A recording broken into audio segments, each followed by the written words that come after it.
Okay, so this is the new Bosch alternator that I got for my car. That's the decoupler pulley. Seems to be working.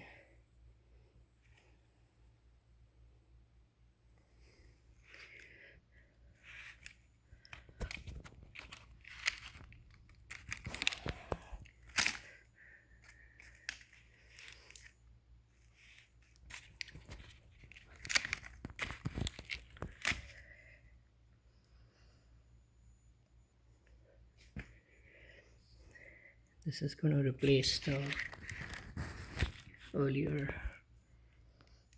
alternator.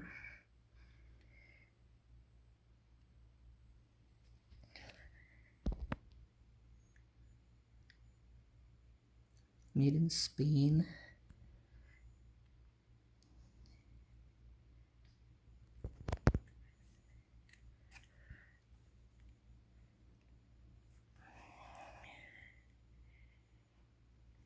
It's got the voltage regulator also in there.